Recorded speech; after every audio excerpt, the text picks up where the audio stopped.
Hello, we're so glad you've joined us for this live webinar, Pharmacogenetics in the Clinical Laboratory, Opportunities and Challenges. I am Brenda Kelly-Kim of LabRoots, and I'll be moderating this session. Today's educational web seminar is presented by LabRoots, the leading scientific social networking website and provider of virtual events and webinars, advancing scientific collaboration and learning. Let's get started. You can pose questions to the speaker during the presentation while they're fresh in your mind. To do so, simply type them into the Q&A box, which will open when you click the green Q&A button at the lower left of the presentation window. Questions will be answered at the end of our presentation. To enlarge the slide window, click on the screen icon in the lower right-hand corner of the slide window. If you experience any technical problems seeing or hearing the presentation, just click on the support button found at the top right of the presentation window, or you can report your problem by clicking on the green Q&A button at the lower left. This presentation has been approved for continuing educational credits. Please click on the Get Your Free CE/CME Credits button at the bottom left corner. This will take you to a page listing all of our speakers and presentations. Please select the CE/CME button under your presentation and follow the instructions to claim your certificate. I would now like to present today's speaker, Dr. Allison Chambliss from the Johns Hopkins University School of Medicine. Allison Chambliss is a clinical chemistry fellow in the Department of Pathology at the Johns Hopkins University School of Medicine. She received her BS in chemical engineering from Virginia Tech and her PhD in chemical and biomolecular engineering from Johns Hopkins University. Allison's current clinical research interests include development of rapid, targeted pharmacogenetics assays and mass spectrometry methods. Her current training areas include operation of the clinical laboratory, quality control and assurance, laboratory management, analytical methodologies, and test interferences. I'll now turn it over to Allison to begin her presentation.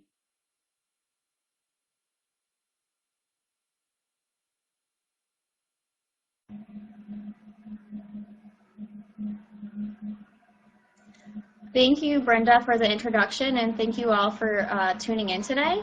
My objectives for today are as follows. I'm going to describe the role of genetics in the metabolism of commonly prescribed medications. I'm going to relate genotypes of frequent drug-metabolizing variants to drug activity. And I'm going to discuss the advantages and disadvantages of current approaches to pharmacogenetic testing. I have no disclosures.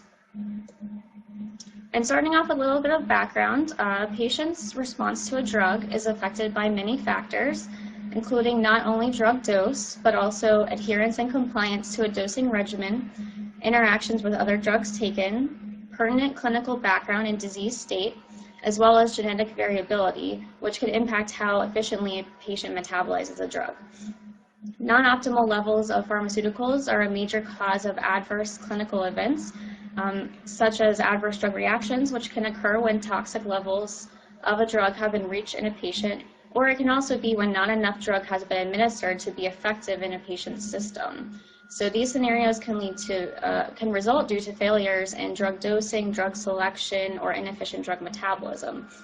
And as you can see here, adverse drug reactions are responsible for over 200,000 hospitalizations per year in the United States, and they're ranked as the 4th leading cause of hospitalized patient deaths, with an estimated financial burden of over $4 billion per year. The idea of pharmacogenetics, of course, has its roots in Gregor Mendel's rules of heredity from the 1860s. His ideas were popularized by William Bateson in the early 1900s, and he first introduced the term of genetics. And around the same time, Archibald Garrett in London was interested in pigmentation of urine, and he realized that there was an inherited predisposition of certain individuals to alkaptonuria, or AKU. This is a condition that causes urine to turn black when it's exposed to air. So we now know that this is a recessive disorder caused by rare mutations in the HGD gene, and this encodes for an enzyme with roles in amino acid catabolism. Garrett published a work describing biochemical individuality, and he noted the following. He said, every active drug is a poison when taken in large enough doses, and in some subjects, a dose which is innocuous to a majority of the population has toxic effects, whereas others show exceptional tolerance of the same drug.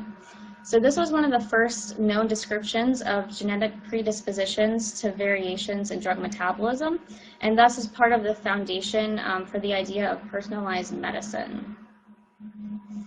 And because there are several terms out there on the subject, here are a few clarifications or definitions, as I see them at least.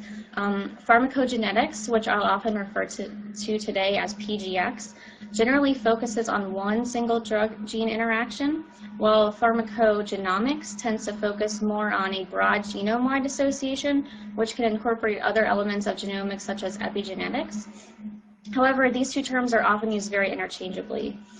Pharmacogenetics describes how the body metabolizes a drug, involving such concepts as drug concentration in the plasma, bioavailability, elimination half-life, etc. And pharmacodynamics describes how the drug acts on the body, such as drug interaction with drug receptors. So how can a patient's genetics ultimately affect the way a drug is metabolized? You're probably familiar with the central dogma of molecular biology. DNA is transcribed to mRNA, which is translated to code for proteins.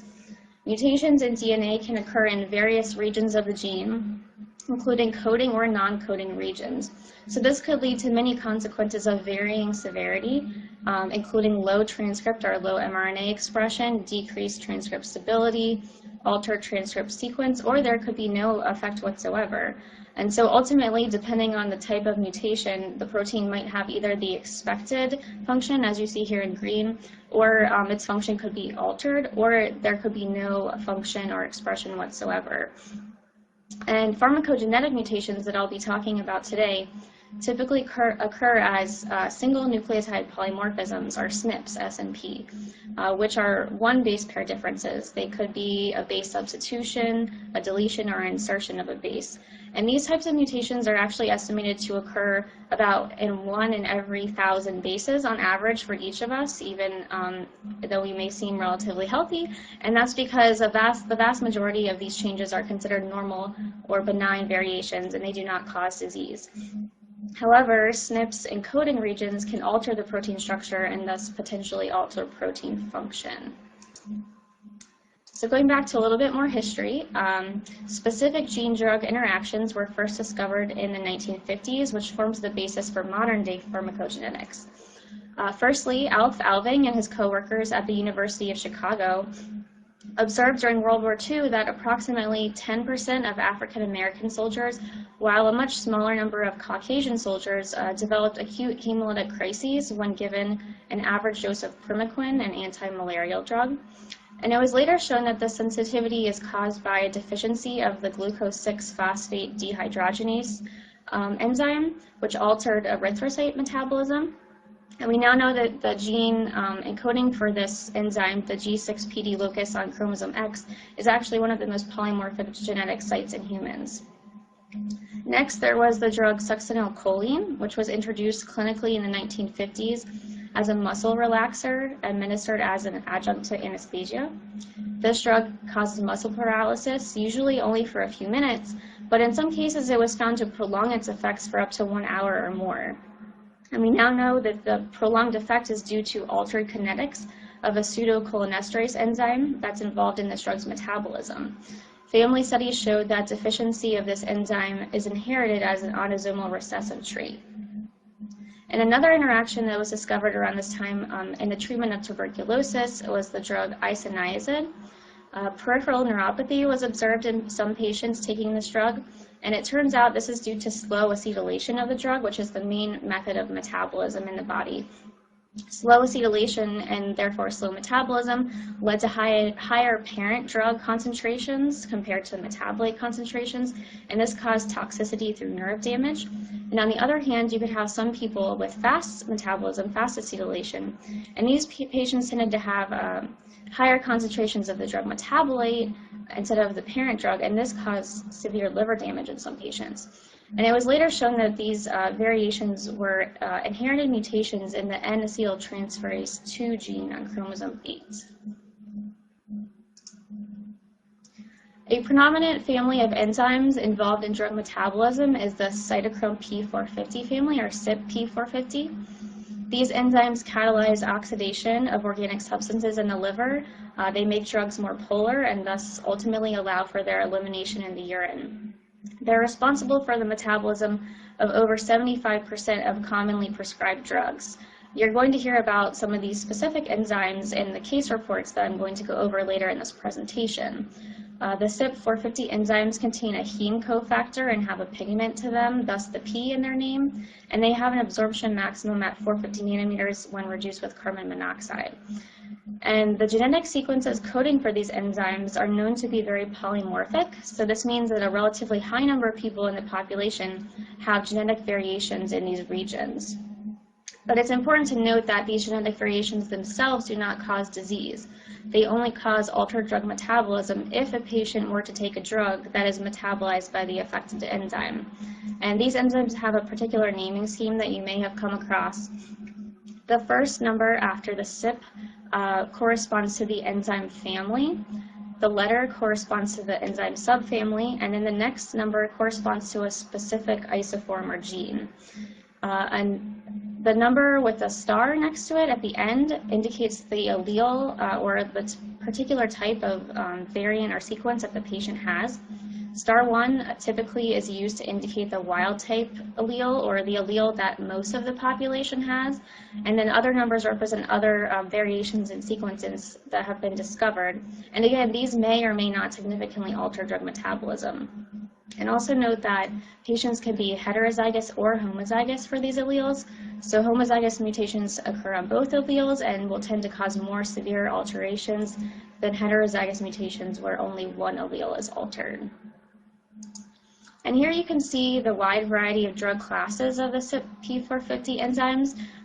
The enzymes are responsible for metabolizing, so you can see that these drugs are just a small sample, and they include anticoagulants, antiretrovirals, immunosuppressants, antidepressants, etc.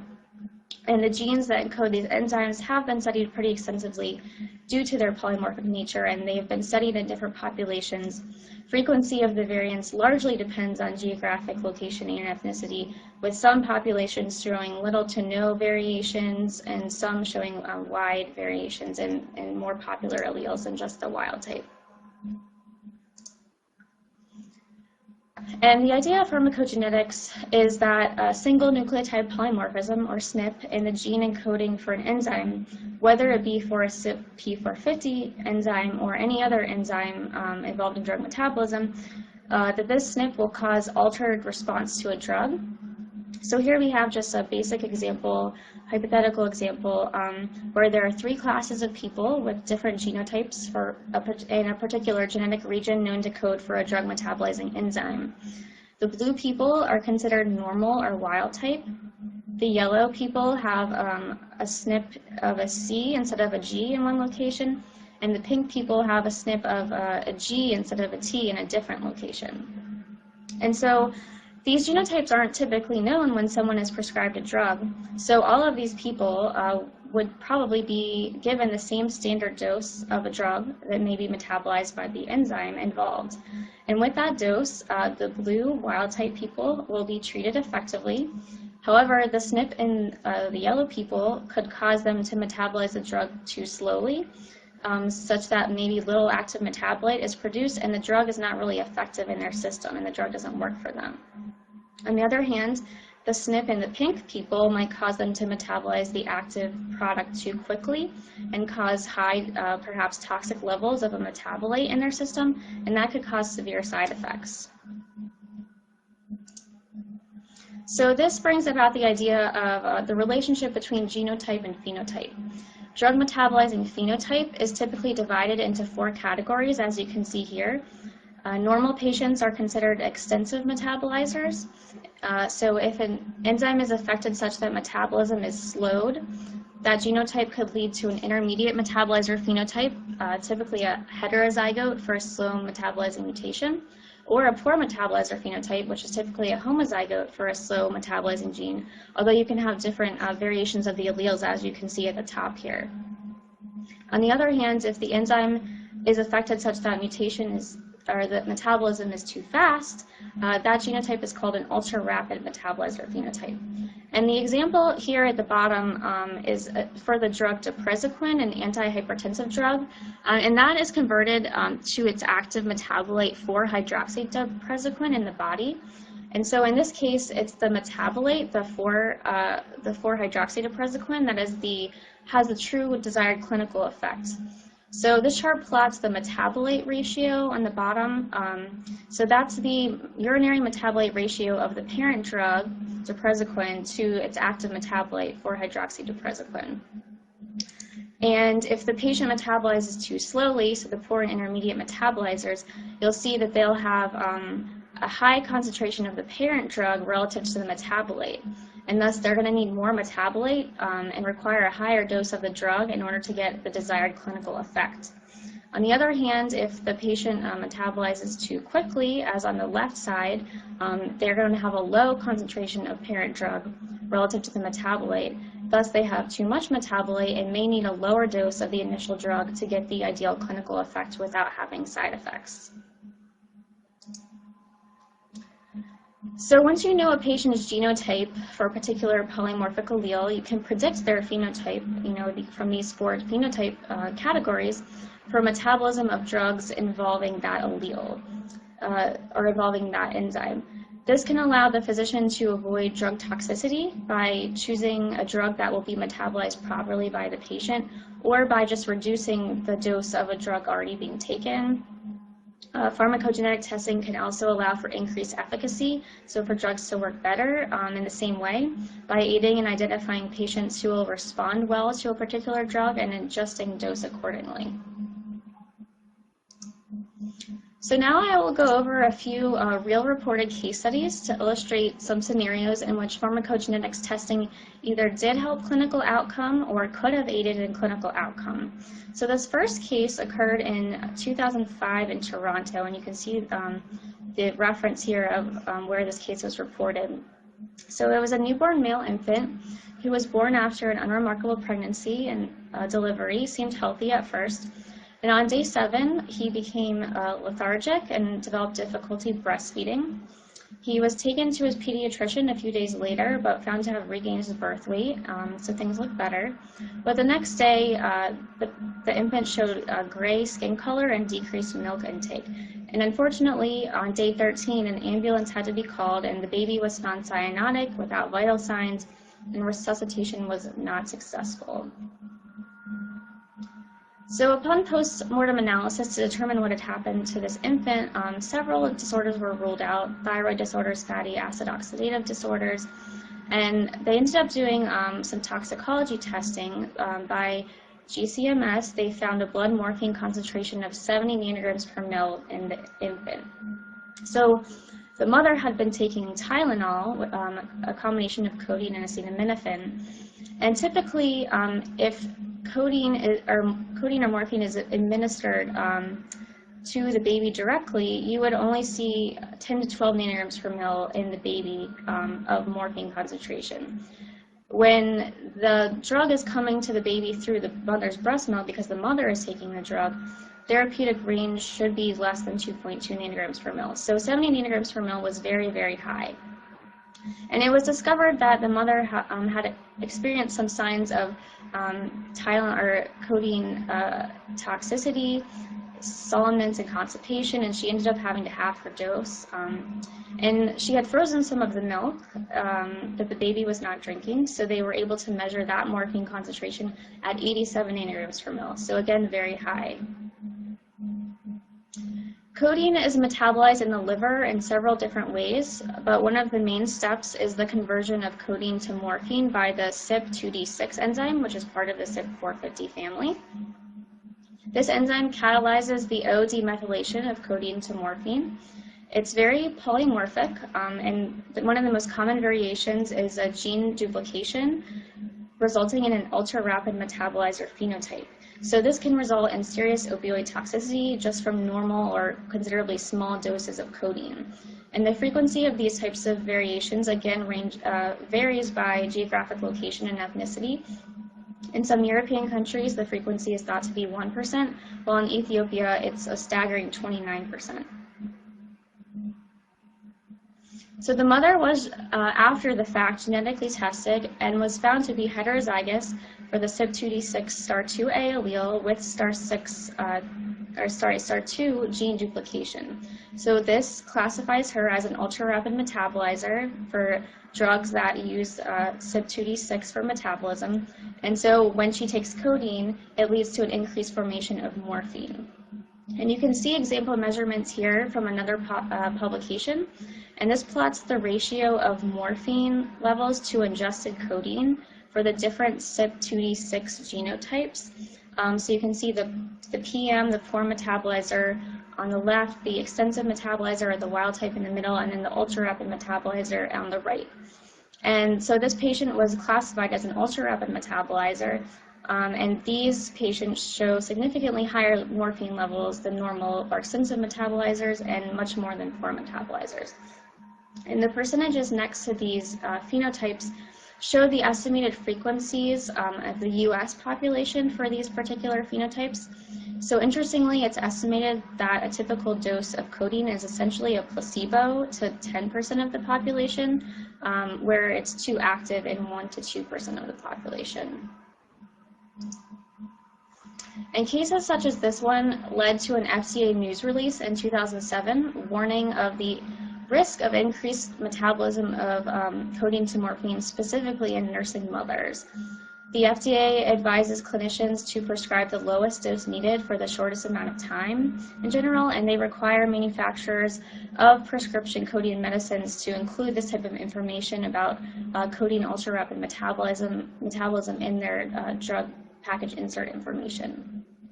And the only way to know if someone is a true ultra-rapid metabolizer is to do the genetic test. There are FDA-cleared genetic tests to check for these types of metabolism variations, and I'm going to discuss some of those methodologies later in the presentation. But there's only limited information about using these tests for codeine metabolism. So at this time, a test result alone may not correctly predict if a mother's breast milk, for instance, will have too much morphine if she were to use codeine. And there are many other metabolic factors involved. So it's stressed that this test cannot substitute for a doctor's judgment, and there's not at this time a standard or guideline that all mothers prescribed codeine should be genotyped. Moving on to our second case, this is a 73-year-old woman with atrial fibrillation who presented to her ER with chest pain, and she was ultimately prescribed a standard 2 to 3 milligram dose of warfarin. This drug is also known by the brand name Coumadin, among others, and it's the most widely prescribed oral anticoagulant drug in North America. It's typically used in the prevention of thrombosis and thromboembolism. And patients on warfarin are monitored for drug effectiveness by the prothrombin time, which tests the time required for a fibrin clot to form in a patient's blood sample. And this result is also normalized to yield the International Normalized Ratio, or INR. So you can see at the bottom the equation for the INR, and these are typical reference ranges. They're actually the reference ranges that we use at Johns Hopkins. So in this patient, 3 days after the drug regimen started, she was tested at an outpatient clinic and was shown to have elevated PT and INR, as you can see, PT of 50 seconds and an INR of 3.68. And with this information, the doctor decided to lower the warfarin dose to 1 to 2 milligrams daily, but the PT and INR still remained increased, and the drug had to be discontinued several times to allow the patient's clotting to normalize. And ultimately, after 2 months, an optimal dose was achieved at 6.5 milligrams per week, which was less than half the standard dose that patients typically get and that this patient had been first started on. So what exactly was going on in this patient such that she needed only a small amount of drug for therapeutic effects? Well, warfarin has a narrow therapeutic window and wide inter-individual variability, which makes dosing problematic for many patients. Under anticoagulation can result in thrombosis, but over anticoagulation can result in dangerous bleeding episodes. Warfarin is a natural product given as a racemic mixture of the R and S stereoisomers of the drug, and the S isomer of warfarin is the more potent form, and you can see from this diagram that that form is metabolized by the 2C9 enzyme. So this enzyme catalyzes metabolism of S-warfarin to 7-hydroxywarfarin. It's also very polymorphic. The two variants shown to have the largest clinical implications for warfarin metabolism are CYP2C9*2 and CYP2C9*3. So individuals with the STAR2 and STAR3 variants are more likely to need lower doses of warfarin and will take a longer time to reach their target INR when they start warfarin therapy. This also results in increased risk of bleeding complications, and frequency of these types of mutations is estimated at 4 to 16% in Caucasians.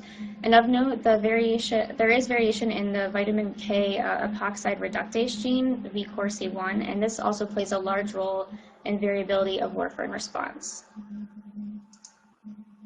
So our patient was genotyped for 2C9, and she was found to be an intermediate metabolizer with the genotype heterozygous for STAR3 and heterozygous for STAR4 variants.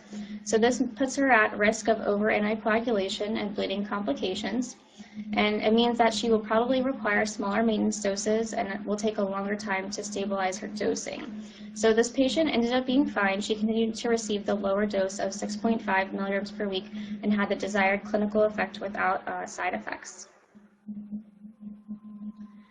And again, this case and others led to another FDA news release in 2007 detailing the correlation of required warfarin dose with both CYP2C9 genotype and VCORC1 genotype. And again, genetic testing is not widely required at this time for all patients who are on warfarin. The first line of monitoring warfarin effectiveness is the INR. Our hospital policy, and I think many others, is to monitor the patient's INR when they're on warfarin, and also for those patients to keep their diet steady due to the effects that vitamin K can have on production of clotting proteins and thus the INR. Those patients who have already shown long-term stability with warfarin probably do not need to be genetically tested. However, introduction of new drugs into a therapeutic regimen that may cause metabolic interferences could be a potential reason to obtain genetic testing. And the final case I'll go over today is a 72-year-old male with metastatic adenocarcinoma of the colon. He was placed on a standard FOLFIRI regimen. So this is a standardized chemotherapy treatment used for metastatic colorectal cancer, and it consists of 3 drugs, irinotecan, leucovorin, and 5-FU.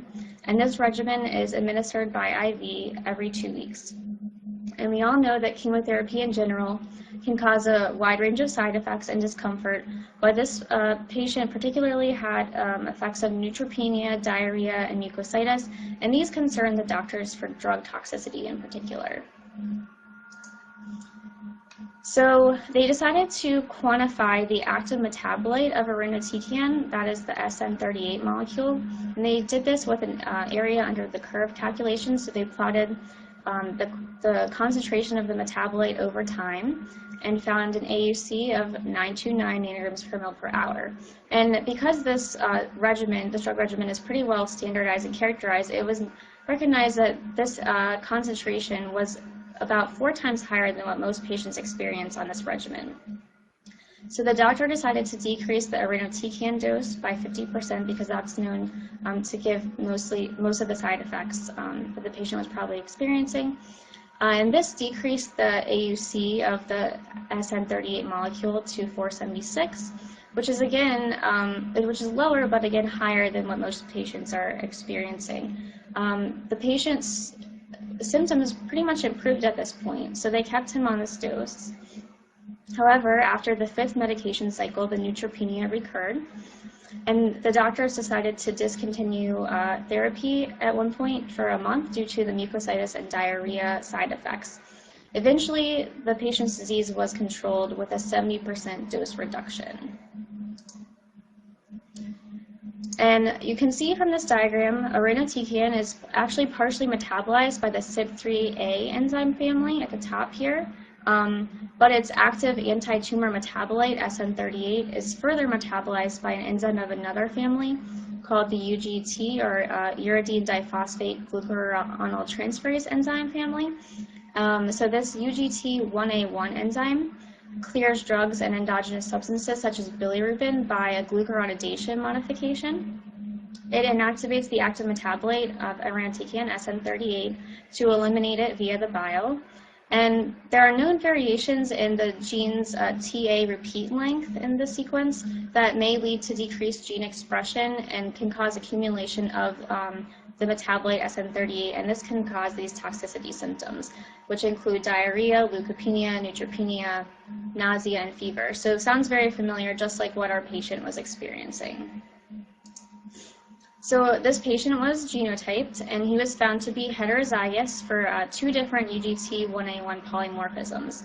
So there are typically in a wild-type allele 6 TA repeats in this gene, but the STAR28 allele indicates 7 TA repeats, so our patient was heterozygous for that mutation.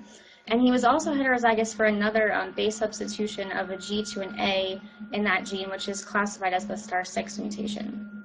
So together, these mutations indicate that the patient will have decreased enzyme activity, and this will put him at risk for irinotecan toxicity.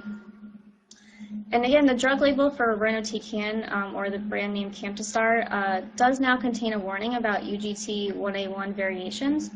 In particular, this note that I pasted here from the drug label states that individuals who are homozygous for the STAR28 allele, which causes that extra TA repeat in the sequence, are at risk for neutropenia when they take the drug. And on the chart on the right here, you can see the risk of toxicity indicators, diarrhea and neutropenia, for wild-type, heterozygous, and homozygous patients of that STAR28 allele. So our patient was a heterozygote for the STAR28 allele, so he had the STAR1, STAR28, which would, according to this table, give him a 27% increased risk of diarrhea and 23% increased risk of neutropenia.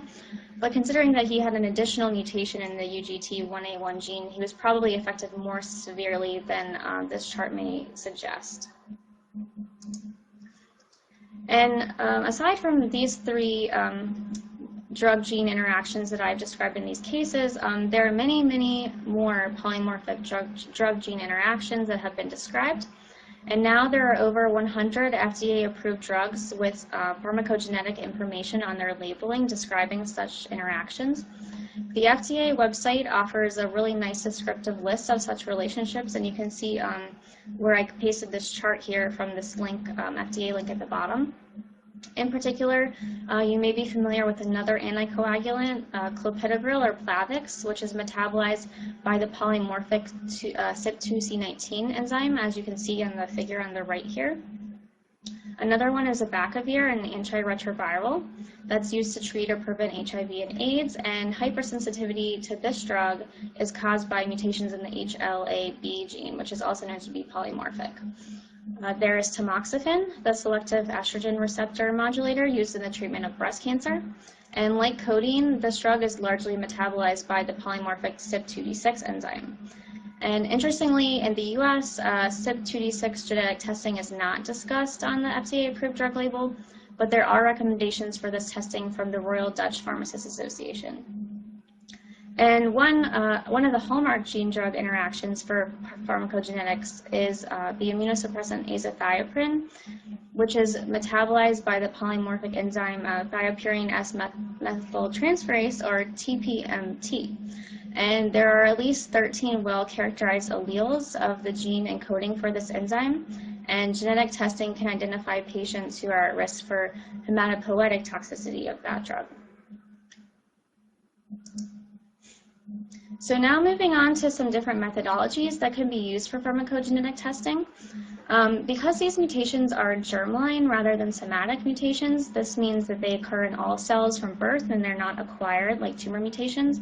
And they're also typically single base pair mutations, be it a substitution, deletion, or insertion of a base. Direct sequencing can be used pretty easily to detect them without worries of sensitivity and read length. So at the bottom here, you can see an example of a Sanger sequencing readout for a CYP2D6 test, and we have 3 patients, one wild type, one heterozygous, and one homozygous. The wild type patient has a G at the SNP location. The homozygous has an A substitution there instead of the G. And then the heterozygous, you'll see double peaks representing both the G and A alleles.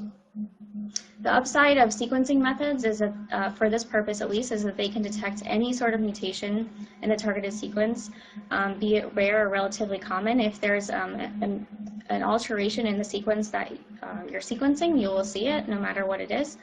But the downsides are that these types of assays require specialized, costly equipment and can have long run times. So another approach that's been used is quantitative PCR, in which a labeled probe with a wild type sequence and then a different colored labeled probe of a mutant sequence is added to a PCR reaction. And you can see from the bottom figure here, wild type samples, which for instance could be shown in red here, will show much more of the wild type probe color signal, and then mutant or homozygous samples will show much more of the mutant probe signal, and then heterozygous samples, which could be in the green here, will show signal from both probes. This type of run requires just traditional PCR equipment, so it's less specialized equipment, and that could be an advantage. However, the labeled probes can be costly, and this type of assay is specific to one type of mutant allele. So you have to test for specifically STAR2 or specifically STAR3. Unique or rare mutations may not be identified by this method. A gene chip allele specific oligonucleotide array can be used to assess the status of many, up to hundreds of polymorphic locations in one run. Of course, this is also expensive and may be more useful as a preemptive screening general approach rather than an approach of focusing on one gene-drug interaction. And also, mass spectrometry is another method for the detection of polymorphisms. This is actually the most direct method because it does not rely on the efficiency of a secondary reaction, such as dye excitation or enzymatic activity, and it's able to determine sequences by measuring the mass to charge ratios of products formed after a PCR reaction. Of course, the initial cost of the instrumentation is expensive, very expensive, but there is a low cost of reagents, so routine performance may become cost effective. However, the quality of DNA used in this method must be highly purified. It could require additional cleanup steps and contribute to a long turnaround time for this method. And one other method that I am actually currently working on in my own research is high-resolution melting curve analysis, or HRM.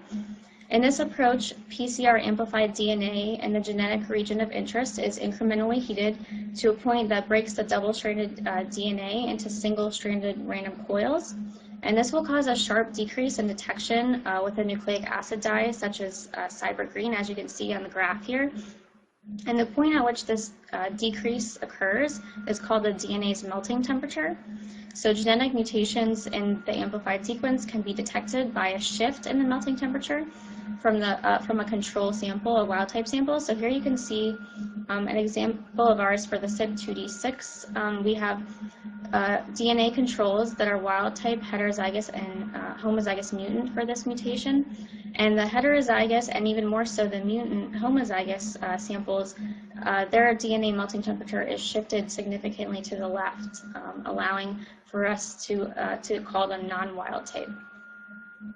However, in order for this one base pair difference to be detectable and robust and precise, amplicons must be fairly small in base pair length, typically less than 200 base pairs. And this method will not identify an exact mutation like sequencing would, but it would identify the presence of a variant or a difference from wild type.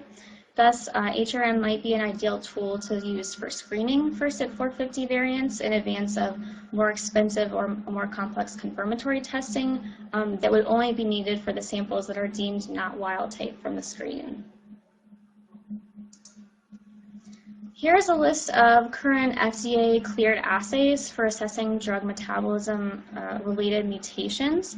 You can see that some are specific to a particular gene or even to a particular drug, while methods such as the Roche AmpliChip, which partners with Affymetrix, is a microarray technology that assesses 36 alleles, particularly focusing on CYP2D6 and CYP2C19. But currently, in many cases, pharmacogenetics testing is performed in specialized reference laboratories and not often in routine hospital labs. So you can see here, Quest Diagnostics has several tests for CYP450 enzymes in the UGT1A1 gene, including specific tests for clopidogrel and warfarin genotyping. Their methodology is typically PCR amplification with single nucleotide primer extension and fluorescent detection. And other large reference labs such as ARUP and Mayo offer similar tests with similar methodologies. And here at Hopkins, we do not actually perform any of this genetic testing in-house, and so this is the method that we currently take, is sending to a reference lab.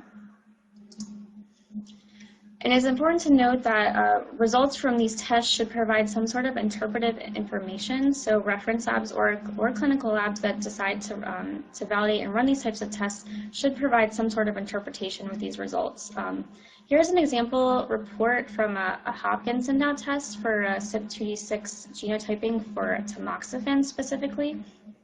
So you can see that this patient, their result is heterozygous positive for the CYP2D6*4 null variant.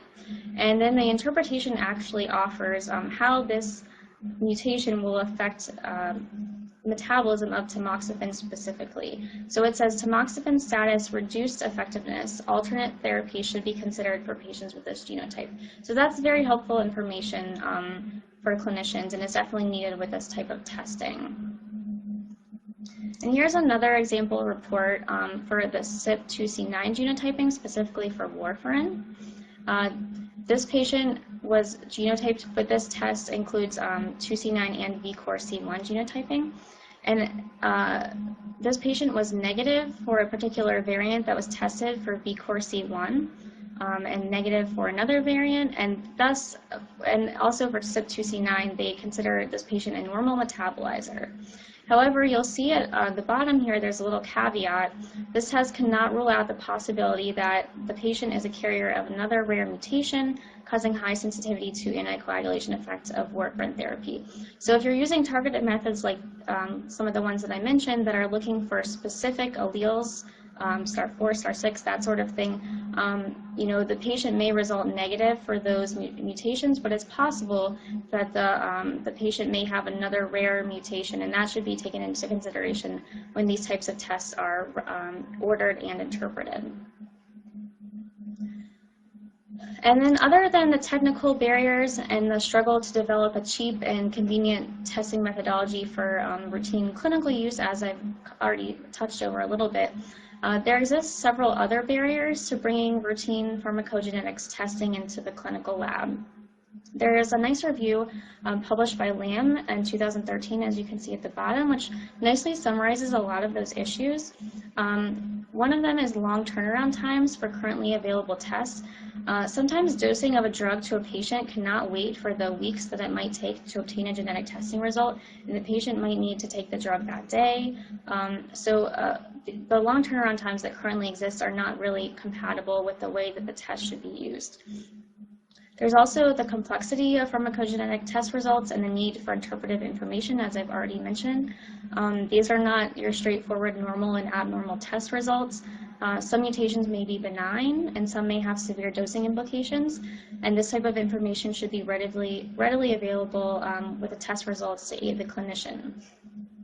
And of course, there are also reimbursement issues. Many pharmacogenetics tests are not currently covered by insurance because they're considered investigational tests, and the true clinical utility or medical necessity of these tests is not completely teased out at this time.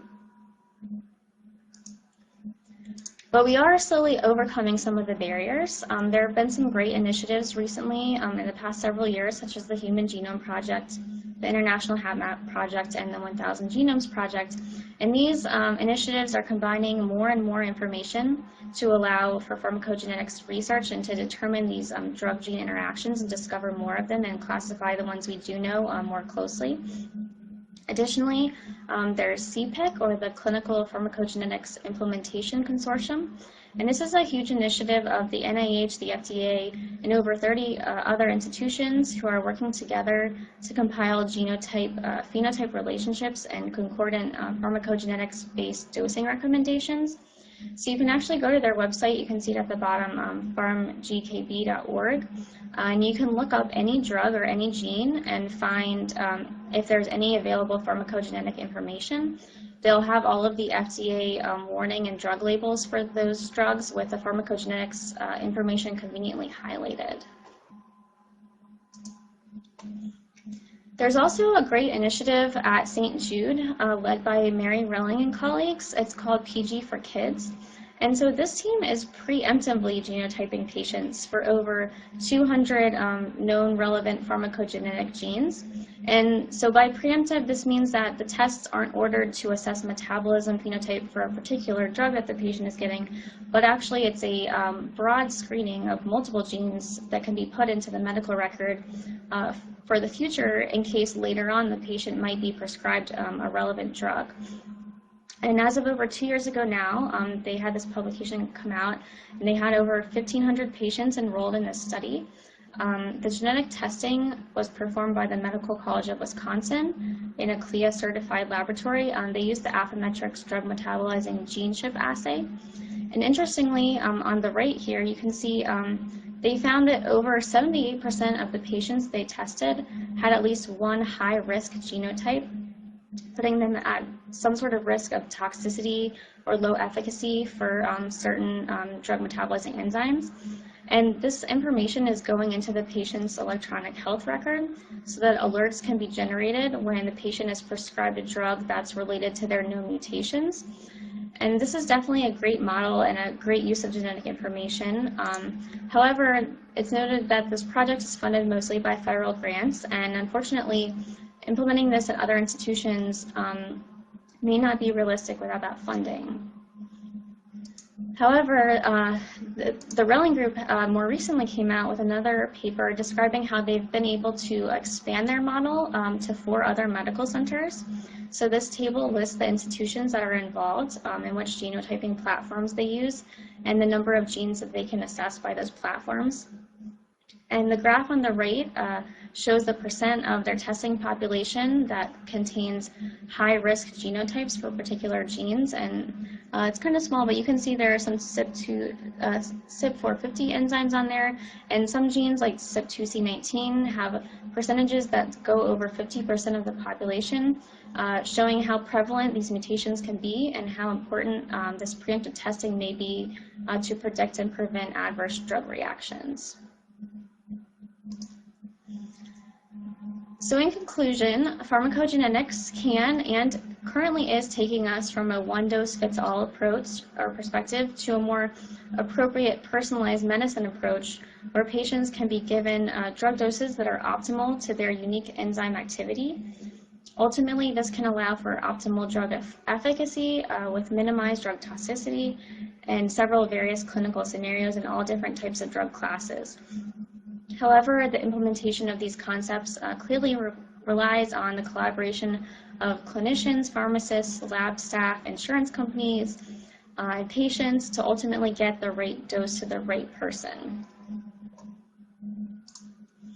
And that concludes my presentation today. I'm happy to take any questions from the audience, and I will hand it back over to Brenda.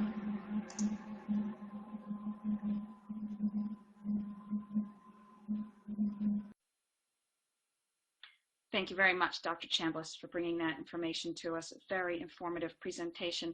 I want to remind our audience to submit their questions by clicking on the green Q&A button in the lower left.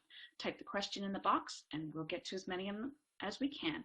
We do have one first question from Raj Barman, who asks, thank you for a very informative talk. Thank you for the presentation. Clinical trial phase 1 and 2 drugs are often suggested for cancer patients in pharmacogenetics and pharmacogenomic reports. What is your suggestion on the efficacy and toxicology on those cases? Is there a website I can refer to for recommendable drugs which are in clinical trials?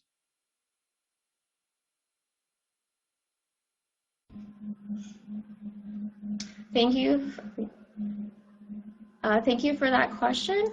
I'm not exactly sure as far as clinical trials go how pharmacogenetics works. I know there are clinical trials in which they're relating drug concentrations and drug efficacy to genetics.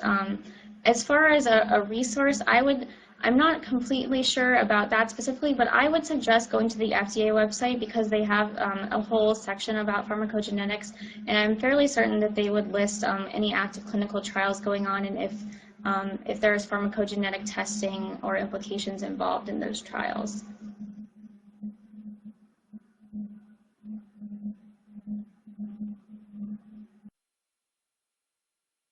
Thank you. We have another question. William from DuPont asks, fantastic presentation. May I ask, are your slides available as a PDF?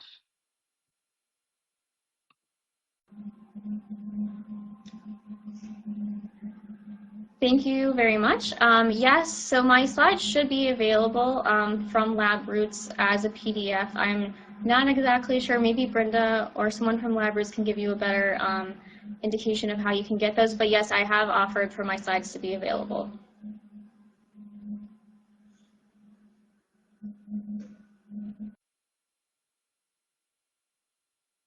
Thank you, Allison. We have another question. Do you have a suggestion on how to reduce the high cost of the pharmacogenetic tests other than increasing the bulk of patients analyzed?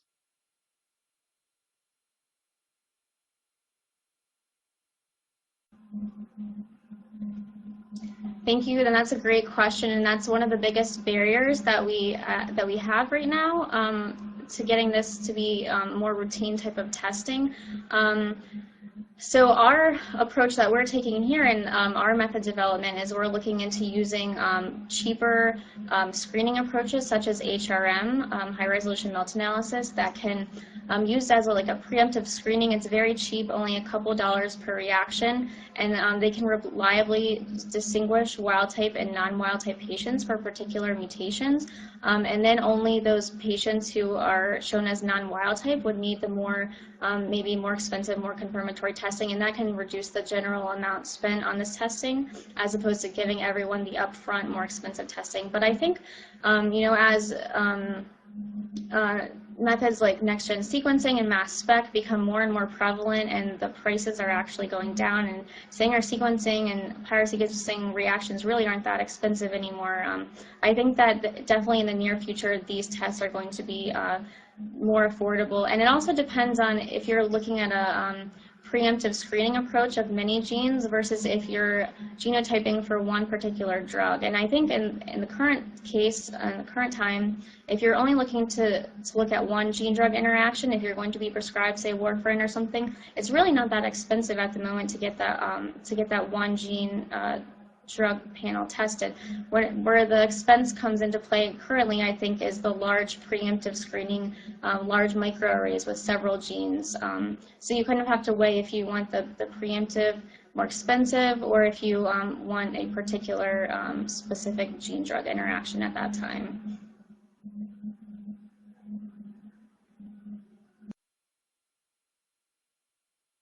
Thank you, Allison. Certainly a consideration on this kind of testing, expense, and availability for patients. I don't see any other questions in our queue, so I'm going to turn it back over to Allison for any final thoughts or comments she has for her audience today.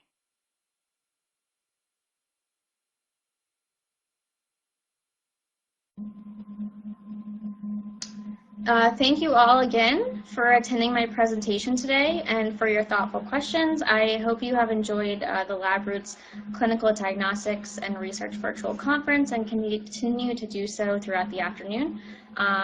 So thanks again, and I'll hand things back over to Brenda to conclude our session.